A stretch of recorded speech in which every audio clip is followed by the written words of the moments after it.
Self-determination. Self-determination. Self-determination. Self-determination. Self-determination. Self-determination. Self-determination. Self-determination.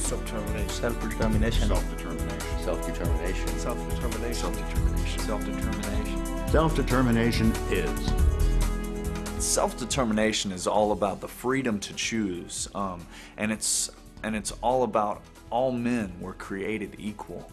And there's no clause under that. There's no asterisk. All men were created equal, asterisk.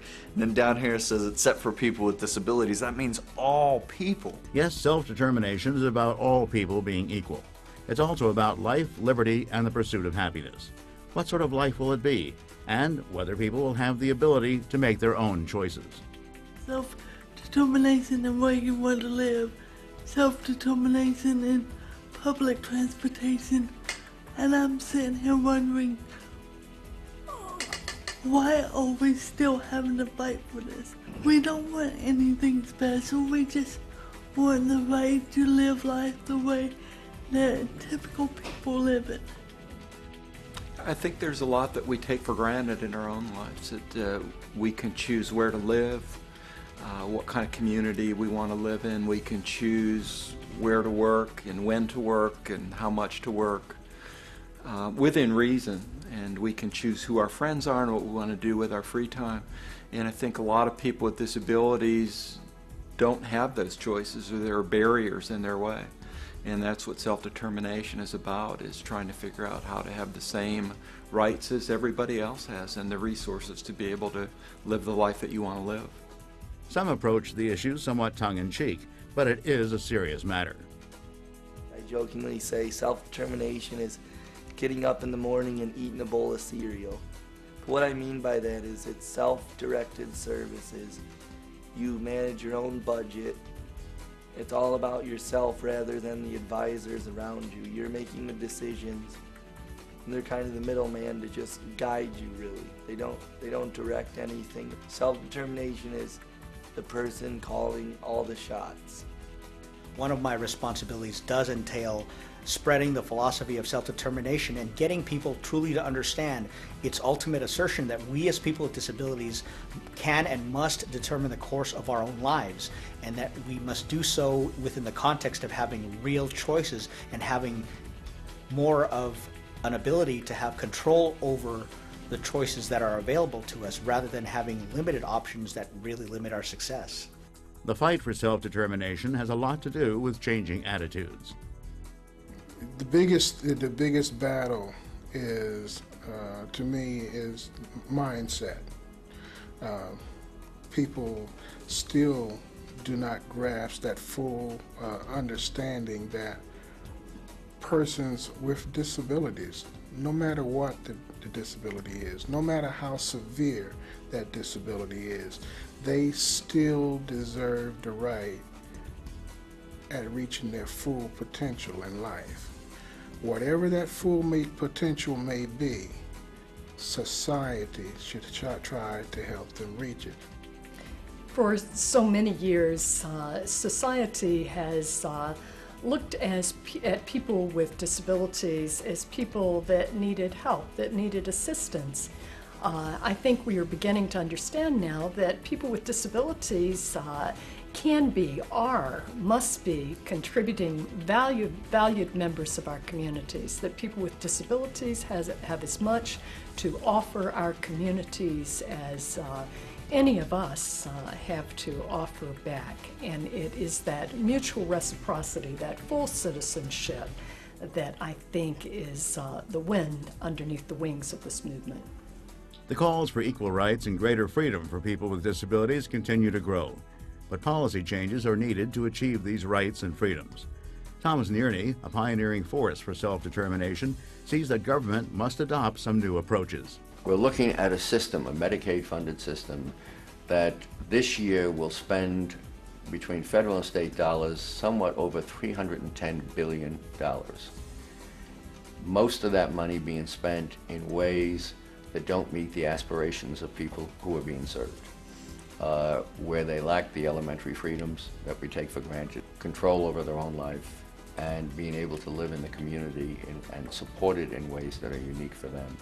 We need to create just a few things. New public policy that says clearly we have high expectations for all people with disabilities, no matter what age. That people need to be able to control their own lives. And we have to end the institutional bias in Medicaid. And we have to address once and for all the forced impoverishment of individuals with disabilities at any age for Medicaid eligibility. Many experienced analysts believe the existing system has set people apart without the full rights of citizenship. We have had a history in this country for a long time of having people that are marginalized and people that have not had the opportunity to fully partake, to be able to be further marginalized because of assumptions that people make about people's limitations. So all we're asking is that there be a willingness to step back and not to do away with regulations, but let's have sensible regulations.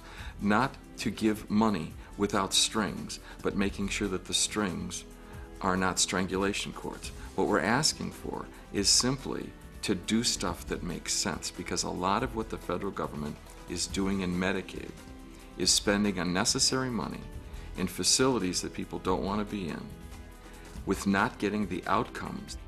Early encouragement can play a key role in the extent to which a young person with a disability can grow in ability and self-sufficiency. Every person has a different limitation, no matter what whether you have a disability or not.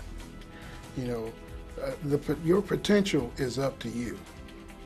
Years ago, I had teachers who had hope in me, you know, and they did everything that they could to make sure that I had an equal education. My mother was a stern advocate. She was my first advocate, you know, early on in school. She told the school system, there's nothing wrong with my son, other than the fact that he was born with no arms. The only thing is, there's a mind in that person, and it's up to y'all to tap into it. Much of the impetus of the self-determination movement is in assisting people in finding futures that are satisfying and productive. Kim Rosario has a graphic services firm and also performs at a comedy club. I go through a fiscal intermediary who manages my finances, my budget that I have through insurance, as well as my own money. Then we divvy all that up into, say, staffing for my home that I have. I have a person come in and help me with my basic needs and drive me to my meetings, and I have my own business, which that's self-determination too, not working in a sheltered workshop or bringing in a group home, running my own business. If we make a commitment to constantly challenging our own paradigms, that's how we're going to do better. Let's say, for example, the old way of thinking is that people with significant developmental disabilities would be great at working at fast food establishments or working as janitors and working in other such fields. But instead, what if people with disabilities can actually be paid a pretty darn good wage? Well, you know, that actually already happens. There are people with developmental and other significant intellectual disabilities and others who are being paid darn well, who are doing things like cleaning medical instruments at hospitals, saving hospitals millions of dollars, and yet themselves being paid at least not only the minimum wage, but a really good wage, up to $15 an hour or more, and working full-time and making and having great government benefits. There are others who do document imaging. There are others who eventually move into positions of leadership and not just at working at a staff level. Those are things that were never comprehended in the past. David Taylor Jr. has cerebral palsy, but also has developed a successful small business, selling water at NASCAR events in the Southeast. I'm speaking for myself, and I am my own guardian. I live in my apartment.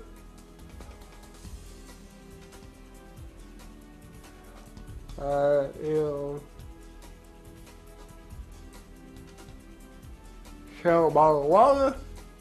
I talk to organizations about living on your own, about employment, and about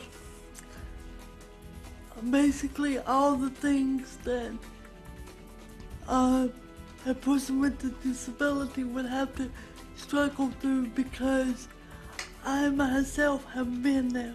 And if you don't know the red tape that goes along with that, there's a lot of holes you might fall into. What does the future hold? Will the concepts of self-determination become the accepted policies at the federal and state levels?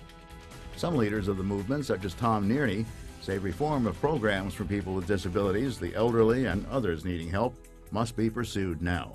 Government can't afford not to act, and the hour is late. We can't wait much longer to begin downsizing properly institutions for other populations. And if we don't begin to get on top of those issues almost immediately, what we're going to see is the collapse of the Medicaid long-term care program. We know with the aging of America that we're going to have 20% of the population over 65 by the year 2030, I think. If you look at the developmental disability population, this is the most frightening statistic. We serve about 450,000 individuals with developmental disabilities in 24-hour supports in the human service system. That means usually a place to call home, sometimes a group home, sometimes not their own place, but residentially we serve them, and usually with a day program or a work program. There are today over 700,000 individuals with developmental disabilities living at home today with an aging caregiver, not served 24 hours a day. It would require us in the next decade to more than double the capacity of the DD system itself. And it's a ticking time bomb. To critics that find self-determination to be unreasonable and too costly, some suggest that such policies are actually realistic and prudent.